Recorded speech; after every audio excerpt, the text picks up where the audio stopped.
Hello students, कैसे आप सब लोग? ठीक है। देखिए, आज का हमारा जो टॉपिक है ये भी वर्ब से रिलेटेड ही है। ठीक है। अब यहाँ पर वर्ब से रिलेटेड जो टॉपिक हम बात कर रहे हैं, इससे पहले हमने वर्ब से रिलेटेड ही पोर्शन पढ़ा था। आज का भी टॉपिक वर्ब ही है, लेकिन वर्ब में हम कुछ अलग चीज़ों के बारे में पढ़ेंगे। ठीक है। इस वर्ब में पहले का जो चीज़ें हमने जो पढ़ा था उससे थोड़ा अलग हम लोग पढ़ेंगे। ठीक है। इसमें हम ये जानेंगे कि अगर हमारे पास कोई वर्ड है तो हम कैसे आइडेंटिफाई करेंगे कि वो वर्ड जो है एक वर्ब है। ठीक है। और साथ ही साथ हम उनके फंक्शंस को भी समझेंगे कि कहाँ पर वर्ब का यूज़ होगा। और इसके अलावा हम ये भी जानेंगे कि वर्ब जो है वो कौन कौन से ऐसे एक्शन वर्ब्स हैं जो प्रॉब्लम क्रिएट करते हैं। ठीक है। तो ये हम वर्ब में ही देखेंगे। तो आज का हमारा जो क्लास होने वाला है, आज का जो हमारा सेशन होने वाला है, ये इंटरेस्टिंग सेशन रहेगा। ठीक है। तो हम लोग चलते हैं सेशन में और इसमें हम लोग ये देखते हैं कि हमें पढ़ना क्या है आज। ठीक है। सबसे पहले हम क्या देखेंगे? फॉर्मेशन ऑफ वर्ब देखेंगे। ठीक। तो चलिए यहाँ पर देखते हैं फॉर्मेशन ऑफ वर्ब में। जैसा कि आपको मैं बता दूं कि कुछ ऐसे वर्ब्स होते हैं जो डेरिवेशनल होते हैं। डेरिवेशनल कहने का मतलब है कि वो उनका जो पार्ट्स ऑफ स्पीच रहा होगा पहले वो कुछ और रहा होगा। हो सकता है कि वो वर्ड नाउन रहा होगा पहले या एडजेक्टिव रहा होगा, लेकिन कुछ सफिक्स या प्रीफिक्स का यूज करके हम उस नाउन या फिर एडजेक्टिव को वर्ब में कैसे ट्रांसफॉर्म कर सकते हैं, कैसे बदल सकते हैं, कैसे चेंज कर सकते हैं। ठीक है। इस पे हम लोग बात करेंगे। हम लोग क्लियर?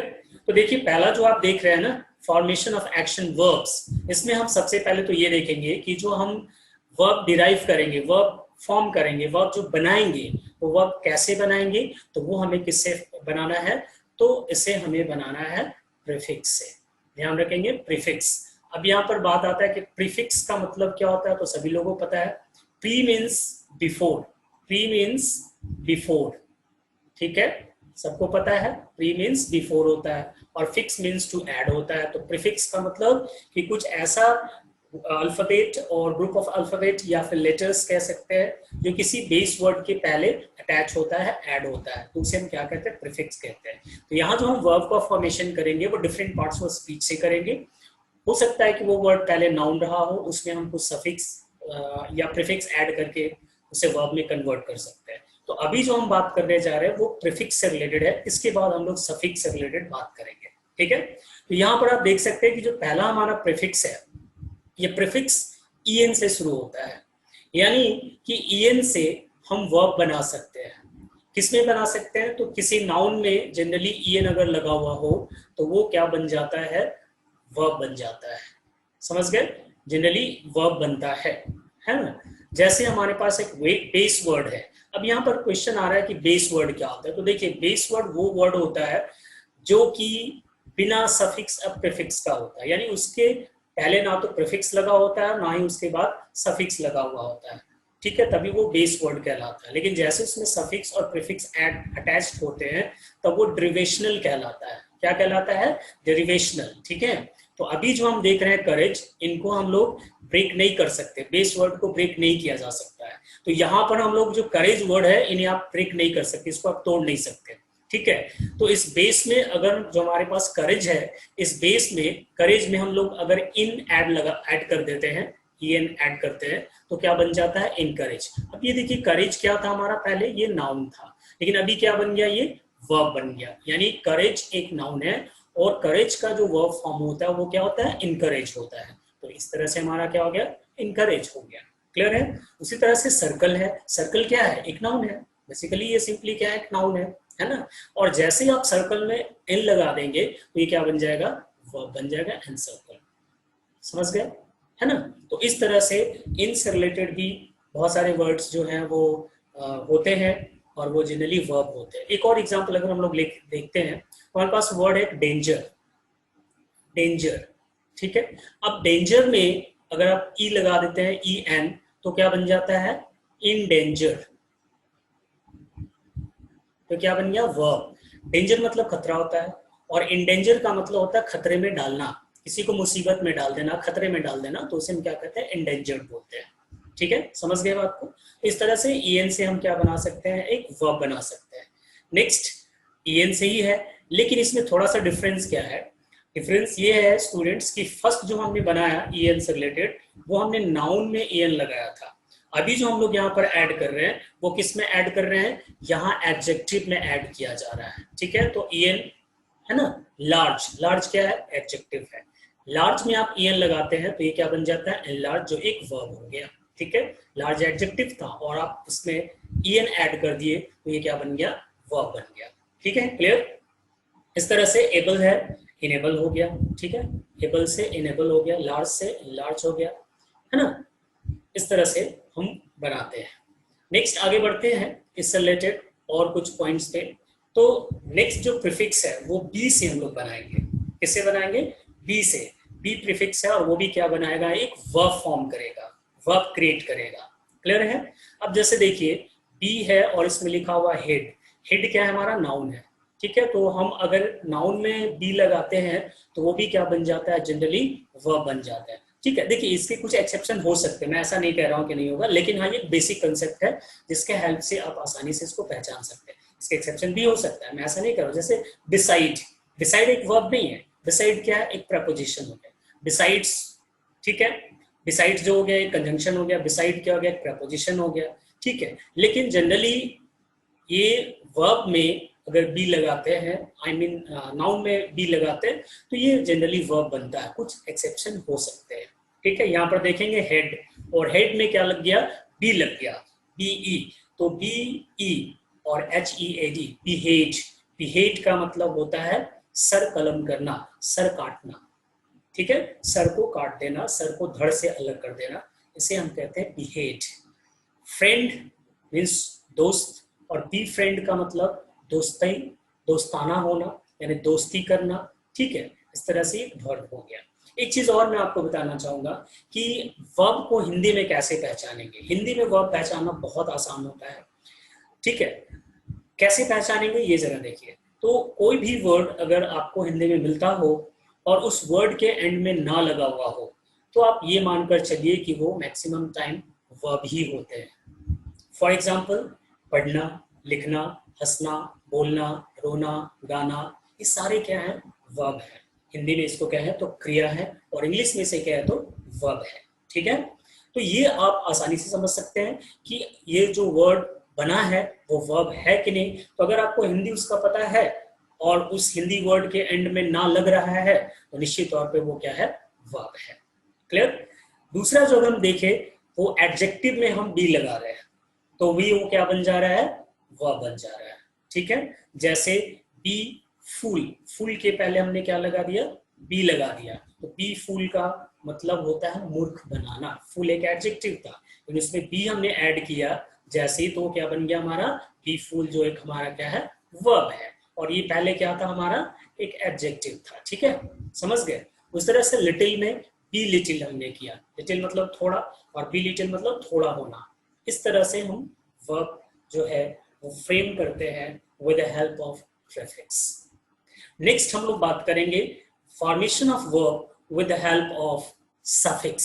सफिक्स से रिलेटेड अभी हम लोग बात करेंगे जिसमें हम वर्ब बनाएंगे सफिक्स की मदद से।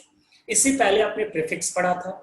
ठीक है, अभी जो हम लोग नाउन बनाने जा रहे हैं, सॉरी वर्ब बनाने जा रहे हैं, prepositional verbs of form adding suffix.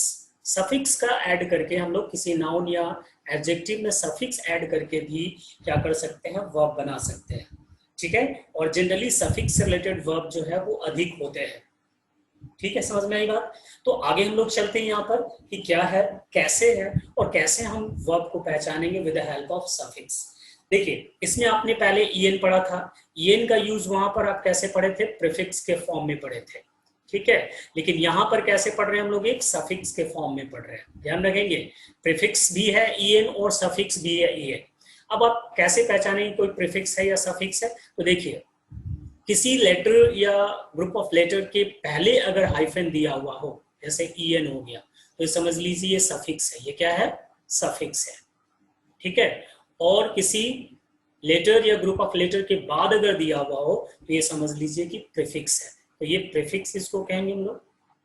ठीक है, और इससे पहले वालों को हम क्या कहेंगे, सफिक्स कहेंगे। तो अभी जो हम लोग देख रहे हैं वो en ही है, लेकिन ये प्रीफिक्स ना होकर सफिक्स है। ठीक है। अब ये देखिए, ये हमारे पास क्या है वर्ड नाउन। नाउन में हम लोग अगर en ऐड करते हैं, यानी उसके बाद, नाउन के बाद लगाते हैं, तो वो भी नाउन क्या बन जाता है, वर्ब बन जाता है। ठीक है ना।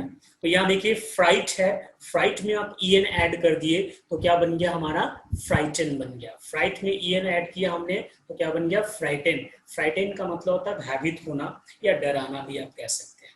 ठीक है। हेस्ट मतलब होता है जल्दबाजी। ठीक है। तो हेस्ट मतलब जल्दबाजी होता है, और उसमें अगर en कर दिए तो उसका मतलब होता है जल्दीबाजी करना या जल्दी जल्दी करना कोई चीज को। इस तरह से हम लोग यूज करते हैं। क्लियर है। नेक्स्ट प्रीफिक्स en ही है, लेकिन ये अभी इस बार किसमें हम ऐड करेंगे, इसको एडजेक्टिव में ऐड करेंगे। ठीक है। तो एडजेक्टिव देख रहे हैं यहाँ पे ब्रॉड, है ना। ब्रॉड, ब्रॉड का मतलब होता है चौड़ा। ठीक है, फैला हुआ होना।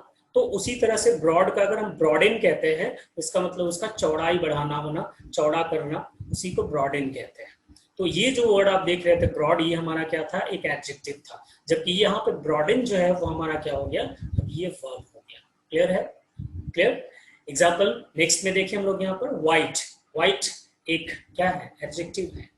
लाइक बोलते हैं ना white elephant, white tiger, white wash, तो ये सभी एक एडजेक्टिव है। और व्हाइट में अगर आप en लगाते हैं तो व्हाइटन जो क्या हो जाएगा, एक पूरी तरह से वर्ब हो जाएगा। ठीक है। एक और एग्जांपल अगर हम यहाँ पर देखें तो जैसे डार्क, वर्ड है हमारा डार्क। ठीक है।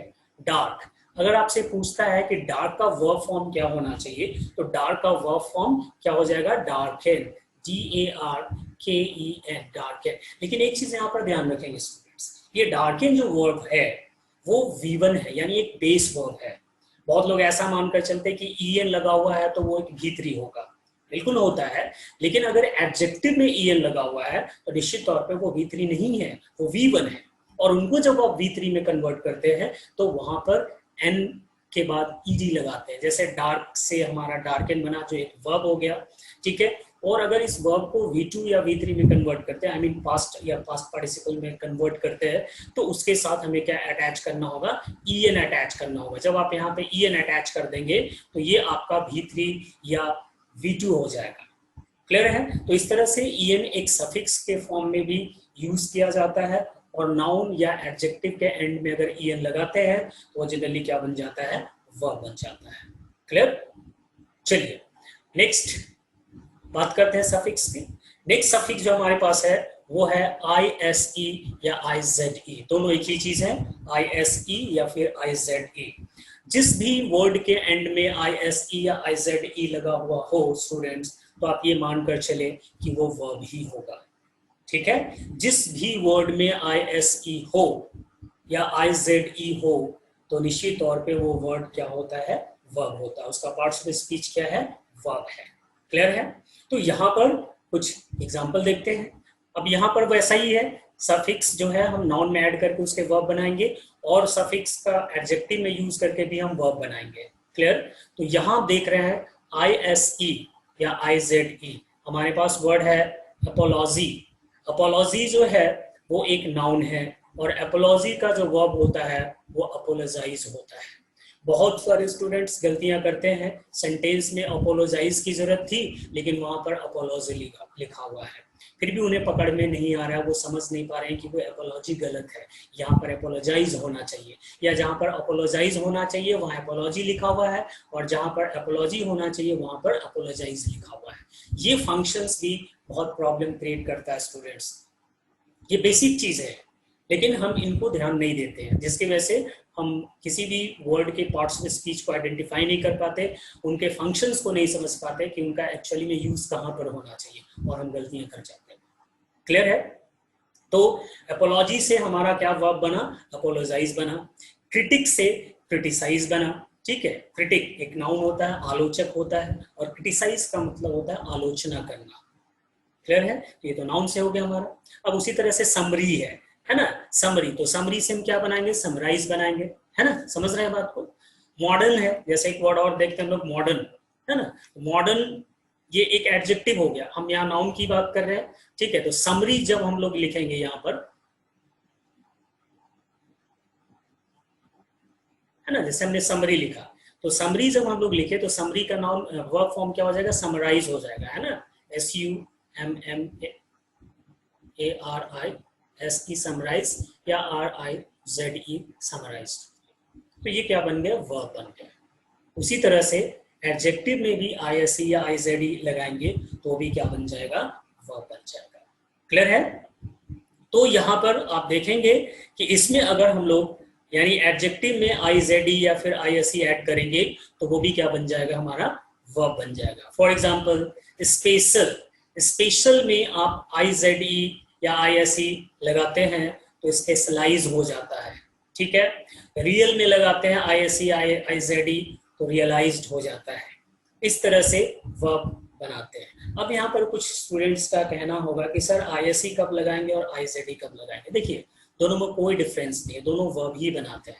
हाँ बस इतना डिफरेंस होता है कि इसमें जो IZE है और ISE है इसमें बस थोड़ा सा डिफरेंस है। डिफरेंस है कि एक जो वर्ड है वो UK इंग्लिश में यूज होता है और एक जो है वो आपका US इंग्लिश में यूज होता है। IZE जो है वो US इंग्लिश में और ISE वाला जो है वो UK इंग्लिश में यूज होता है। बस यही माइनर डिफरेंस है और कोई डिफरेंस नहीं है।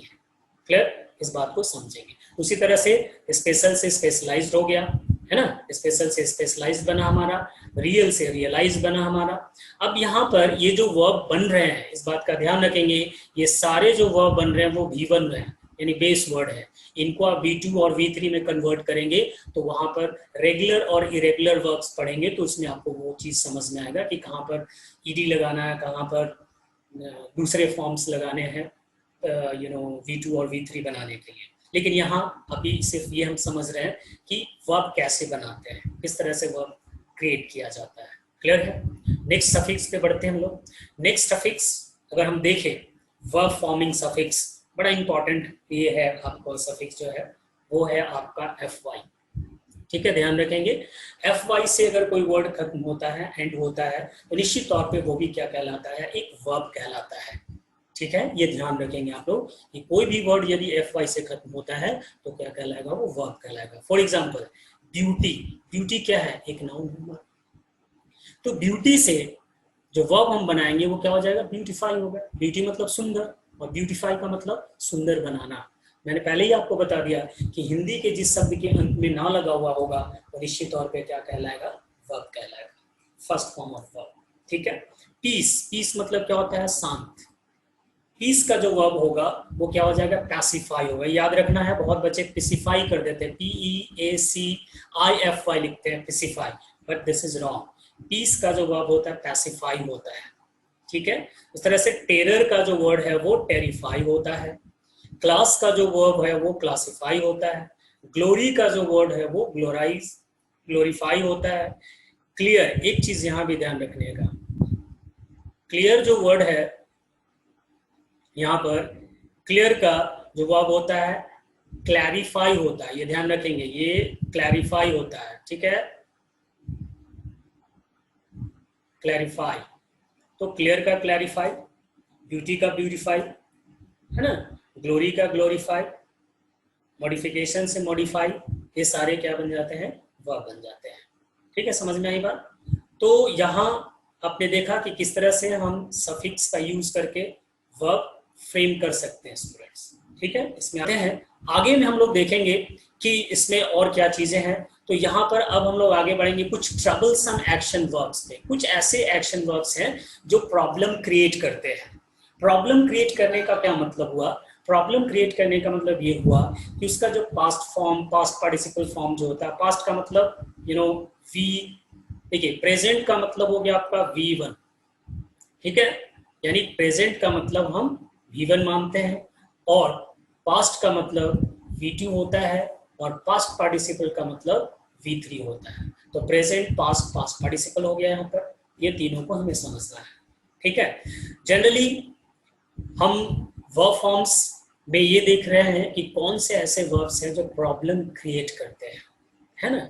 यहाँ पर अगर आप देखें तो पहला वर्ड हमें देखने को मिलता है बॉर्न और बोन में। बहुत बच्चों को कंफ्यूजन होता है कि BORN एंड BORNE में क्या डिफरेंस है। BORN सबको पता है, ऑलमोस्ट सभी लोग जानते हैं BORN का मतलब क्या होता है। लेकिन BORNE में बहुत बच्चों को कंफ्यूजन है। ठीक है, क्या प्रॉब्लम आ सकता है ये हम यहाँ पर बात करेंगे।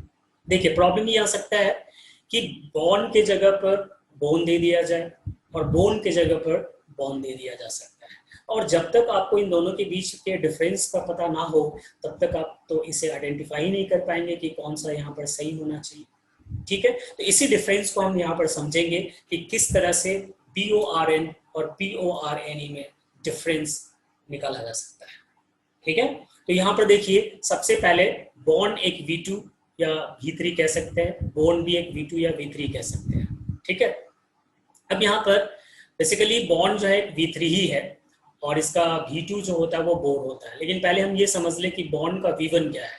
तो बॉन्ड का V1 है बियर। देखिए चाहे हम BORNE कहें या BORN कहें, दोनों का V1 फॉर्म जो होता है वो बियर ही होता है। देखिए ये V1 फॉर्म है, दोनों V1 फॉर्म में बियर ही होते हैं, लेकिन इनके मीनिंग में डिफरेंस है और मीनिंग को ही पहले समझना आपको। तो बियर का मतलब क्या होता है? To give birth. Give birth का मतलब हुआ जन्म देना, है ना, गिव बर्थ जन्म देना। अब उस गिव बर्थ यानी बियर का पास्ट फॉर्म जो हो जाता है वो बोर होता है, BORE। बियर का पास्ट फॉर्म बोर हो गया और उसी का पास्ट पार्टिसिपल फॉर्म अगर हम लोग लिखते हैं तो क्या हो जाता है? बॉर्न हो जाता है, बियर बोर बोर्न। क्लियर? जिसका मतलब होता है जन्म से संबंधित, जन्म देना। ठीक है, जबकि सेकंड बेयर की अगर हम बात करें BEAR, अगर हम इसकी बात करें तो इसका मतलब गिव बर्थ नहीं होता है। इसका मतलब क्या होता है स्टूडेंट्स?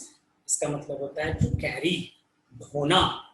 ठीक है, बर्दाश्त करना, ये होता है बियर का मतलब। तो जब बियर का मतलब बर्दाश्त करना होता है तो फिर यहाँ पर बियर बोन बोन होता है। ठीक है, बियर बोन बोन होता है, BORNE। ठीक है, इसके V2 और V3 फॉर्म सेम होते हैं, है ना। अब यहाँ पर प्रॉब्लम कहाँ पे आ सकता है? प्रॉब्लम आ सकता है आपका ये इसमें और इसमें ज्यादातर प्रॉब्लम्स आते हैं कि बोन होना चाहिए या बॉर्न होना चाहिए।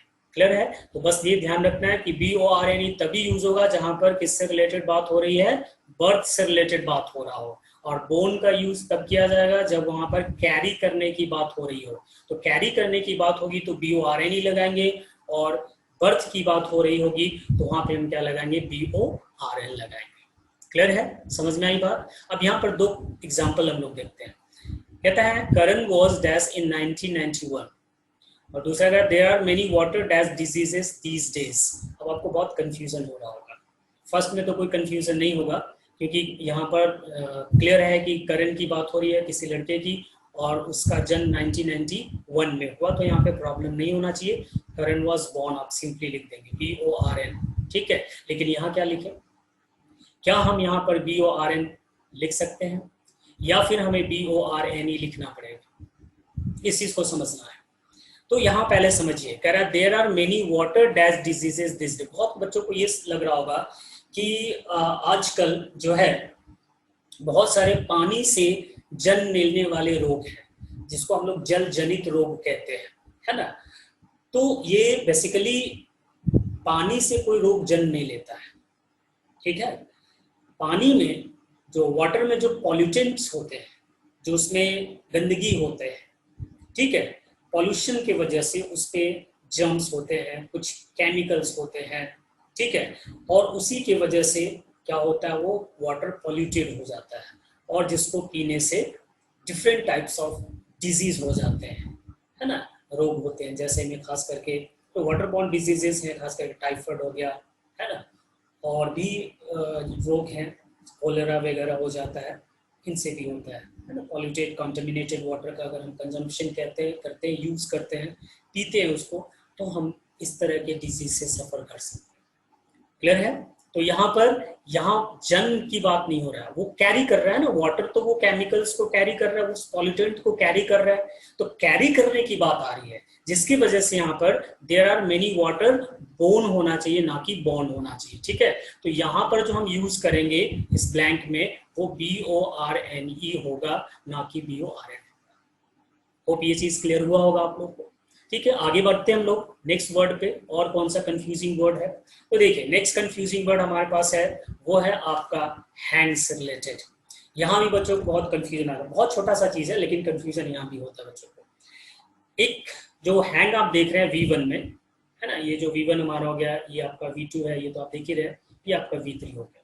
अभी एक हैंग है V1 में और दो हैंग है, दोनों का स्पेलिंग जो है वो सेम होता है, लेकिन मीनिंग क्या है, अलग अलग है।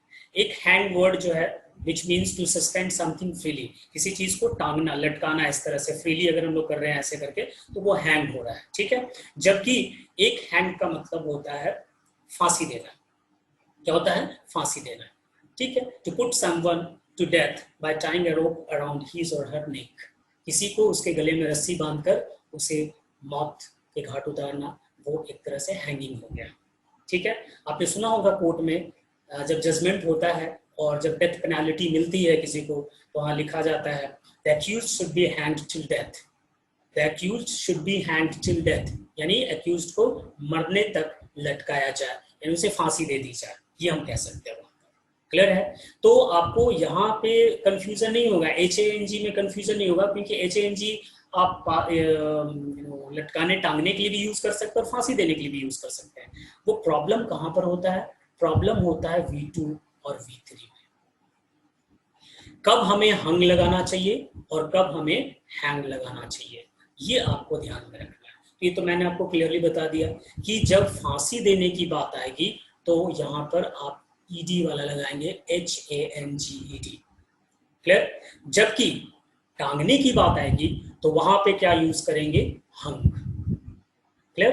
अब एग्जांपल दिए, the old lady dash her coat on a peg, peg का मतलब होता है कोई चीज टांगने के लिए जो होता है ना, उसको पेग कहते हैं।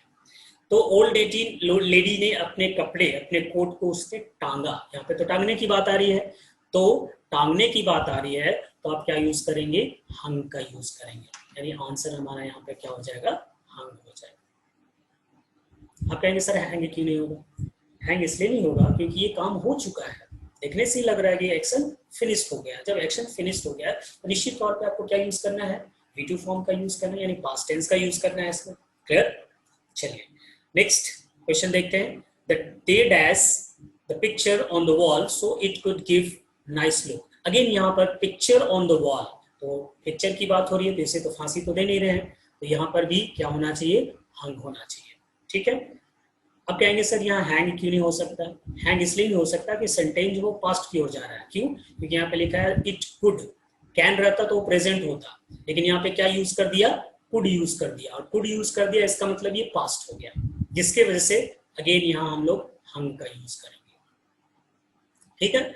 जबकि नेक्स्ट अगर हम बात करें लास्ट क्वेश्चन की, द क्रिमिनल लिख दिया, सिंपली यहीं से आपको आंसर मिल गया कि क्रिमिनल लिख दिया है तो इसका मतलब उसके फांसी दी गई है, द क्रिमिनल वॉज हैंग्ड, हमारा ये हो जाएगा। होप ये पॉइंट आपको समझ में होगा कि किस तरह से हैंग दो अलग अलग सेंस में यूज किए जाते हैं। V1 में तो इनमें कोई डिफरेंस नहीं दिखता है स्पेलिंग में, लेकिन जैसे ये V2 और V3 में जाते हैं तो इनमें पोल्स अपार्ट डिफरेंसेस देखने को मिल जाते हैं, इसलिए यहाँ पर गलतियां अक्सर स्टूडेंट कर जाते हैं, ठीक है। तो होप ये समझने के बाद आप आगे गलती नहीं करेंगे। नेक्स्ट वर्ड पे आते हैं हम लोग। नेक्स्ट वर्ड है फॉल और फेल, ठीक है, फॉल और फेल, ठीक है। आप कहेंगे ये तो बड़ा सिंपल सा चीज है, फॉल का पास्ट फॉर्म फेल होता है, ऑफ कोर्स होता तो है, लेकिन यहाँ पर थोड़ा सा कंफ्यूजन भी है, इस बात को समझेंगे। क्या है भाई, तो पहले समझ लीजिए फॉल का मतलब क्या होगा, टू मूव डाउनवर्ड, यानी नीचे की ओर गिर जाना। तो फॉल मतलब मूव डाउनवर्ड यानी गिरना आप कह सकते हैं, है ना, गिरना। तो हम जब गिरना कह सकते हैं इसको, तो इसका पास्ट फॉर्म क्या हो जाएगा, फेल, और पास्ट पार्टिसिपल फॉर्म क्या हो जाएगा, फॉलन हो जाएगा, यानी V2 इसका फेल हो गया और V3 क्या हो गया आपका, फॉलन हो गया, ठीक है। ये किसके लिए, गिरने के लिए, ये सेल्फ होता है। अब ये जो आप देख रहे हैं फेल, ये सेम स्पेलिंग यहां भी है। अब आपको डिफरेंस पता चल रहा है, बिल्कुल, ये जिस कॉलम में है ये V1 का कैटेगरी है और ये जिस कॉलम में ये V2 कैटेगरी है, यानी ये पास्ट का कैटेगरी है और ये प्रेजेंट का कैटेगरी है, यानी एक फेल जो है पास्ट है और एक फेल प्रेजेंट भी है। तो अगर जो फेल पास्ट है तो उसका मतलब तो सेल्फ गिरना, खुद से गिरने की बात आ रही है कि वो गिर गया, तो ही फेल डाउन, ये हम लोग लिख सकते हैं। लेकिन वही फेल अगर V1 बन जाए तो फिर उसका क्या मीनिंग हो जाएगा, मीनिंग तो बदलेगा जरूर, क्योंकि अगर वो V2 से सेम स्पेलिंग में V2 से V1 में आ रहा है इसका मतलब यहाँ पर डिफरेंस जरूर है मीनिंग। क्या डिफरेंस है? तो मैंने कहा कि फॉल का मतलब गिरना होता है और फेल का मतलब गिराना होता है। तो किसी को अगर गिराया जा रहा है तो वहां पर फेल वर्ड का यूज किया जाएगा। बात समझ में आ रही है? गिराया जा रहा है किसी को तो फेल वर्ड का यूज किया जाएगा, और कोई खुद से गिर रहा है तो फॉल का यूज करेंगे। हाँ, उसका पास्ट फॉर्म फेल होगा। और गिराना, अगर गिराने की बात हो रही, कोई किसी को गिरा रहा है, तो वैसे सिचुएशन में निश्चित तौर पे क्या यूज करना होगा? आपको फेल वर्ड का यूज करना होगा। अब ये फेल जो कि एक V1 है, इसका V2 क्या हो गया हमारा? तो V2 इसका फेल्ड हो गया, FELLED। तो FELLED हो गया, ये इसका V2 और V3 फॉर्म हो गया। क्लियर है यहाँ तक? अब क्वेश्चन को जरा समझिए। कह रहा है she collided with a cycle, वो एक साइकिल से कोलाइड कर गई। भाई जब वो कोलाइड कर गई तो क्या हो गई? गिर गई, खुद से गिर गई वहां पर। तो खुद से जब वो गिर गई तो यहाँ पर फॉल का यूज होना चाहिए। लेकिन यहाँ पर बच्चों ये ध्यान रखेंगे कि चूंकि हमें सेंटेंस में वर्ब जो यूज करना चाहिए उसके टेंस को ध्यान में रखकर करना चाहिए कि ये सेंटेंस पास्ट में जाना चाहिए या प्रेजेंट में जाना चाहिए। तो कैसे हम डिसाइड करेंगे? तो डिसाइड करने का बहुत आसान तरीका है, ठीक है। अब वो हम टेंस जब पढ़ेंगे तो उसमें बताएंगे, फिर भी थोड़ा बड़ा चीज समझ लीजिए। सबसे पहले तो उसमें और भी वर्ब को देखिए कि अगर सेंटेंस में कोई और वर्ब तो नहीं लगा हुआ है। अगर वो कोई और वर्ब लगा हुआ है तो उसका टेंस क्या है। अगर वो पास्ट है तो जो हम वर्ब अप्लाई कर रहे हैं वो भी क्या हो जाएगा? पास्ट हो जाएगा। पहला पॉइंट। दूसरा पॉइंट कि अगर सेंटेंस में कोई टाइम एक्सप्रेसिंग वर्ड का यूज किया गया है तो टाइम एक्सप्रेसिंग वर्ड जो होता है वो डिसाइड कर देता है कि यहाँ पर टेंस क्या होगा। अगर किसी सेंटेंस में यस्टरडे लिखा हुआ है जो कि एक टाइम एक्सप्रेसिंग वर्ड है, तो क्या उस सेंटेंस में आप प्रेजेंट टेंस लिखेंगे, फ्यूचर टेंस लिखेंगे? बिल्कुल नहीं लिखेंगे ना। उसमें क्या लिखेंगे हम लोग? पास्ट टेंस लिखेंगे। तो ये दो तरीके से आप आसानी से पहचान सकते हैं कि सेंटेंस में कौन सा टेंस का यूज किया जाना चाहिए। क्लियर है? तो यहाँ पर आप देखिए सी कोलाइडेड, कोलाइडेड क्या हो गया? ये V2 हो गया, यानी ये पास्ट टेंस की बात कर रहा है। V2 क्या हो गया? पास्ट टेंस हो गया। तो जब ये यहाँ V2 पास्ट है तो निश्चित तौर पे यहाँ पर जो हम लोग वर्ड यूज करेंगे यानी वर्ब यूज करेंगे वो फॉल का पास्ट फॉर्म फेल यूज करेंगे, यानी सी फेल्ड, पास्ट हुआ इसकी वजह से। क्लियर है? जबकि दूसरा the wrestler dash him down quite easily, easily, this is easily, ठीक है, इजीली। तो यहां पर भी कह रहा है कि रेसलर जो था उसने उसे आसानी से गिरा दिया। गिर गया ऐसा नहीं कह रहा है, गिरा दिया, यानी किसी सेकंड पर्सन ने थर्ड पर्सन को गिराया। ये चीज हो रहा है ना, गिराने की बात हो रही है। अब ये हो चुका है, तो हो चुका है तो हम फेल भी नहीं लगा सकते ना। फेल मतलब तो गिराना होता है, तो उसका V2 फॉर्म हमें क्या लगाना होगा? फेल्ड लगाना होगा। यानी यहाँ पर इसका आंसर हो जाएगा FELLED, फेल्ड। क्लियर? नेक्स्ट बढ़ते हम लोग आगे। नेक्स्ट में अगर देखें तो वर्ड हमारे पास है सी और सॉ। ये भी कहेंगे सर बड़ा सिंपल है, ये इसको आप V1 मान लीजिए और इसको आप V2 मान लेंगे सर, तो हो गया प्रॉब्लम सॉल्व। लेकिन ठीक है, मैं आपकी बात मानता हूँ, फिर यहाँ पर एक ट्रिकी कंसेप्ट है, ट्रिकी यहाँ पर है। ठीक है, क्या है? क्योंकि सी का मतलब देखना होता है और सी का पास्ट फॉर्म सा होता है और पास्ट पार्टिसिपल फॉर्म सीन होता है। ये सभी को पता है, ये बताने की जरूरत भी नहीं थी, लेकिन मैं इसलिए बता रहा हूँ क्योंकि आगे ये कंफ्यूजन क्रिएट कर रहा है। सी सॉ सिन। अब ये जो वर्ड देख रहे हैं सॉ, जो एक V2 है ना, यहां आकर ये V1 बन गया है। तो जब भी सेम वर्ड अलग अलग वर्ब फॉर्म्स में हो तो इतना मानकर चले कि दोनों के मीनिंग में डिफरेंस जरूर होगा, डिफरेंस जरूर होगा, बिल्कुल होगा। ठीक है, तो यहाँ पर जो सी का पास्ट फॉर्म सॉ था और उसका पास्ट पार्टिसिपल फॉर्म सीन था, जबकि यहाँ पर वही सा का प्रेजेंट फॉर्म यहाँ दिया हुआ है। तो इस सी और सा में क्या फर्क हुआ? यहाँ सी का मतलब हो गया टू व्यू, टू बीहोल्ड, यानी देखना, और एक सॉ का मतलब होता है to cut something with sharp tip blade, यानी एक इंस्ट्रूमेंट होता है, देखे भी होंगे, एक इंस्ट्रूमेंट होता है, इस तरह का इंस्ट्रूमेंट रहता है ना, इस तरह का इंस्ट्रूमेंट होता है। अब उस इंस्ट्रूमेंट में क्या होता है ना कि एक शार्प टीथ लगे होते हैं। आपको समझ में आ गया होगा मैं क्या डायग्राम बनाना चाह रहा हूँ, है ना, इस तरह से। इसको हम लोग बोलते हैं सॉ। तो जब कोई चीज को आरी, इसको हिंदी में आरी बोला जाता है, तो जब किसी चीज को आरी से काटा जाता है तो उसे हम सॉ भी कहते हैं। तो सॉ का मतलब हो गया to cut something with a sharp tipped blade. अब ये V1 है, अब इसका V2 क्या हो जाएगा, सॉड, SAWED, और यहाँ भी क्या हो जाएगा, SAWED। तो सॉ सॉड हो गया। इस तरह से दोनों के बीच में कंफ्यूजन होता है। क्लियर है।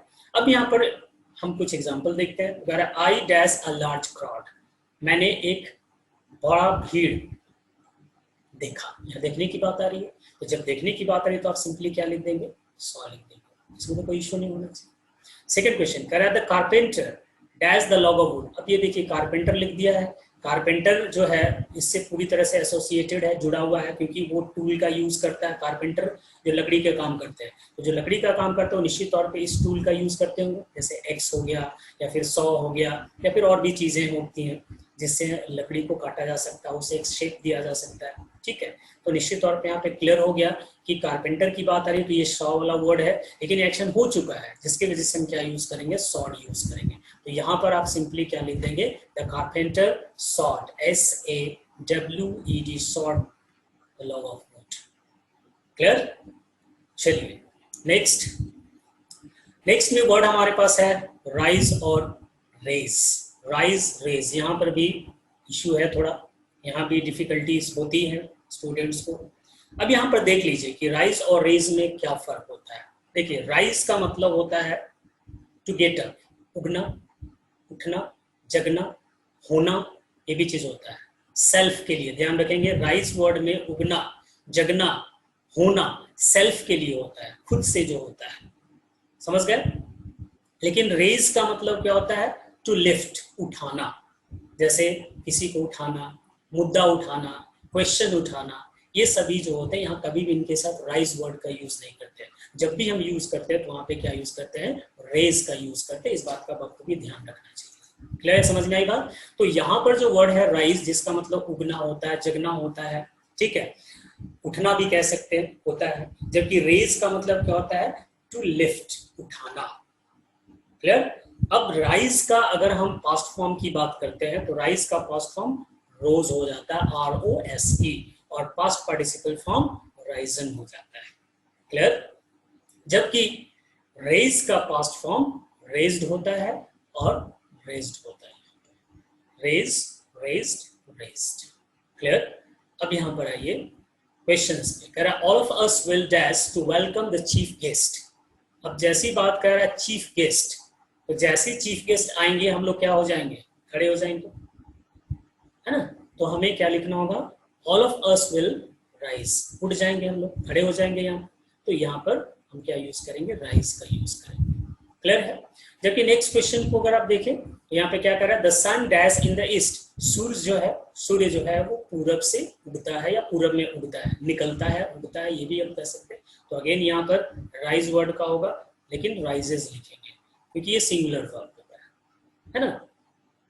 यहाँ पर एक चीज मैं आपको बता दूं कि V1 जो है ये प्लूरल वर्ब है, ध्यान रखेंगे। ठीक है, V1 जो होता है प्लूरल होता है, और V5 जिसमें S लगे होते हैं वो क्या होता है, सिंगुलर होता है। ये नाउन के अपोजिट रूल में चलता है, नाउन का अपोजिट रूल में चलता है ये, इस बात का ध्यान रखेंगे। ठीक है, इस वजह से यहाँ पे राइजेस हुआ। If you want to know something you can dash a question. अगर आप कोई चीज जानना चाहते हैं तो आपको क्वेश्चन उठाना होगा, तभी जाकर आपको इसको आंसर दिया जाएगा। तो यहाँ पर क्वेश्चन उठाना, मुद्दा उठाना, यानी यहाँ पर बात लिफ्ट करने की आ रही है। तो लिफ्ट करने की आ रही है तो आप क्या यूज करेंगे स्टूडेंट्स, तो आप यूज करेंगे रेज, RAISE, रेज। क्लियर है। होप ये चीज समझ में आई होगी आप सबको। नेक्स्ट पॉइंट लास्ट हम लोग देखते हैं यहाँ पर, ये लास्ट पॉइंट है। इसमें वर्ड है लाई और ले। लाई, ले, ये भी बड़ा कंफ्यूजिंग है, बहुत स्टूडेंट्स को अभी तक समझ में नहीं आता है कि ये लाई और ले में क्या डिफरेंस है।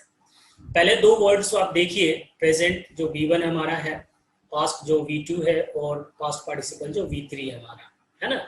इनमें अगर आप देखें तो आपको क्या देखने को मिल रहा है, लाई जो है जिसका मतलब टू रेस्ट और रिमेन, यानी आराम करना या फिर रहना, पड़े रहना जिसको हम लोग कहते हैं। ठीक है। और एक लाई का मतलब होता है टू स्पीक फॉल्सली, झूठ बोलना। ठीक है, ये फॉल्सली है, फॉल्सली भी आप कह सकते हैं, या फिर टू स्पीक फॉल्स भी कह सकते हैं। ठीक है। अब यहाँ पर लाई का मतलब आराम करना, लेटना अगर है तो उसका पास्ट फॉर्म क्या होता है, ले, और पास्ट पार्टिसिपल फॉर्म लेन होता है। जबकि लाई जिसका मतलब झूठ बोलना होता है तो उसका पास्ट फॉर्म क्या हो जाता है, लाइट होता है, LIED, लाइट, और पास्ट पार्टिसिपल फॉर्म भी लाइट ही होता है। ठीक है, समझ गए। अब यहाँ पर एक प्रॉब्लम ये आ रही है कि जो हम लोग देख रहे थे लाई जिसका मतलब लेटना या आराम करना होता है, उसका पास्ट फॉर्म हमारा ले है। ठीक है, और उसी सेम स्पेलिंग का प्रेजेंट फॉर्म जो है वो हमारा क्या है, ले है। निश्चित तौर पे इन दोनों में डिफरेंस होगा। ठीक है, क्योंकि वही स्पेलिंग जो V2 में है वो और सेम स्पेलिंग V1 में आ गया, इसका मतलब दोनों में कहीं ना कहीं से मीनिंग में डिफरेंस जरूर होगा। ठीक है, तो ये जो फर्स्ट आप V2 में देख रहे थे ले, जिसका मतलब आराम करने से संबंधित है। ठीक है, और जबकि दूसरा जो आप वर्ड आप देख रहे हैं ले का मतलब होता है रखना। ठीक है, ले का मतलब रखना भी होता है और अंडे देना भी होता है। जनरली आप कहते हैं ले एग्स, तो उसमें क्या होता है कि जो पी हैन होती है वो क्या करती है, अंडे को रखती है, उसी को हम लोग अंडे देना बोलते हैं, ले एग्स, तो रखना होता है यहाँ पर। तो ले का मतलब टू पुट समथिंग डाउन, किसी चीज को नीचे कहीं चीज पर रखना होता है। तो वहां पर ले का मतलब अगर रखने का सेंस आ रहा है तो उसका V2 क्या हो जाएगा, लेड हो जाएगा, और V3 भी क्या हो जाएगा, लेड हो जाएगा। तो इस तरह से लाई और ले तीनों के बीच में ये डिफरेंसेस है जो आपको ध्यान में रखना चाहिए। ठीक है, अब इससे रिलेटेड एग्जाम्पल कुछ करते हैं, देखते हैं इसमें हम क्या देखते हैं। कहता है आई वॉज टायर्ड, ध्यान रखिए I was tired past tense में जा रहा है, I was tired so I, this is I, है ना, I was tired so I dash down for a little while. अब आप देखिए कह रहा है मैं थका हुआ था इसलिए मैं कुछ देर के लिए आराम कर लिया। अब इसमें क्या नहीं होना चाहिए, देखिए पहली बात तो लाइट नहीं होगा क्योंकि झूठ बोलने की बात आ गई, लेड भी नहीं होगा क्योंकि लेड का मतलब होता है, लेड क्या होगा, किसका पास्ट फॉर्म है, लेड जो है वो ले का पास्ट फॉर्म है ना, ले लेड लेड होता है, तो ये भी तो होगा नहीं यहाँ पर। अब आपके पास लेन हो गया और ले हो गया। अब यहाँ पर चूंकि लेन और ले जो है वो लाई का पास्ट फॉर्म ही है, लेकिन ये पास्ट पार्टिसिपल है V3 और ये क्या है हमारा V2। हमें किस चीज की जरूरत है, V2 की जरूरत है क्योंकि सिंपल पास्ट में सेंटेंस लिखा हुआ है, इस वजह से यहाँ पर हम ले यूज करेंगे, तो आपका आंसर क्या हो जाएगा, ले हो जाएगा। क्लियर है। नेक्स्ट क्वेश्चन आप ट्राई करें, 5 सेकंड का टाइम है, ट्राई करें आप। चलिए देखते हैं, 5 सेकंड हो गया। आई न्यू, मुझे पता था, यू डैश टू मी, मुझे पता था कि आपने मुझसे डैश। क्लियर हो गया, यहाँ पर समझ ही गए क्या हो रहा है। मुझे पता था कि आपने मुझसे झूठ बोला था, तो झूठ बोलने का यहाँ पर कौन सा है वर्ड, लाइड हो गया, आंसर आपका लाइड हो गया। क्लियर है यहाँ पर। ठीक है, उसके बाद kindly dash the child in the bed, kindly dash the child in the bed कराएगी क्या, कृपया आप बच्चे को बेड में क्या करें, रख दे, सुला दे। तो सिंपली क्या हो जाएगा, काइंडली से जब भी सेंटेंस शुरू होता है, प्लीज से जब भी सेंटेंस शुरू होता है तो वो सिर्फ प्रेजेंट में रहता है। ठीक है, तो यहाँ पर प्रेजेंट फॉर्म कौन कौन दिख रहा है, ये तो है नहीं, ये है नहीं, ये खत्म हो गया। अब या तो ये हो सकता है या फिर ये हो सकता है। तो लाई का मतलब एक झूठ बोलना होता है और लाई का मतलब आराम करना होता है, लेकिन उसे तो रखने की बात की जा रही है, बच्चे को रखने की बात की जा रही है बेड पे, ये आंसर नहीं होगा। हमारा आंसर क्या हो जाएगा, ये हो जाएगा। ठीक है स्टूडेंट्स, समझ में आई बात। तो स्टूडेंट आपने देखा कि किस तरह से हम वर्ब को सेकंड पार्ट में हमने कैसे वर्ब फॉर्मेशन कर सकते हैं, कैसे वर्ब बना सकते हैं with the help of suffix और प्रीफिक्स।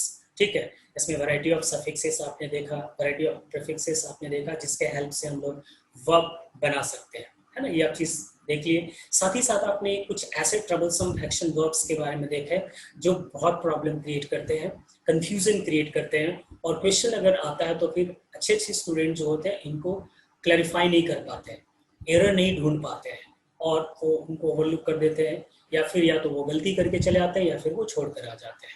ठीक है, तो ये चीज़ें जो है बहुत ज़्यादा एडवांस लेवल तो नहीं है इसमें, लेकिन हाँ एक इंटरमीडिएट लेवल है, और इस तरह के क्वेश्चन आने की पॉसिबिलिटी होती है, और कई बार एसएससी के एग्जाम्स में इस तरह के वर्ड्स पूछे भी गए हैं। अब बात आई कि पूछा कैसे जाए, तो हो सकता है फिलर्स के फॉर्म में पूछ दिया जाए, हो सकता है कि सेंटेंस इंप्रूवमेंट के फॉर्म में पूछ दिया जाए, हो सकता है कॉमन एरर के फॉर्म में पूछ दिया जाए। तीनों में से किसी एक फॉर्म में पूछा जा सकता है। ठीक है, समझ में आई बात? तो आज का जो ये टॉपिक था आपका वर्ब पार्ट 2, जिसमें हमने वर्ब बनाना सीखा कि कैसे वर्ब बनाते हैं, और साथ ही साथ हम ऐसे वर्ब के बारे में भी देखे हमने जो कि बहुत प्रॉब्लम क्रिएट करते हैं। ठीक है, तो आज का जो हमारा क्लास था वो इतना ही। ठीक है, तो आज के लिए दैट्स ऑल। Thank you.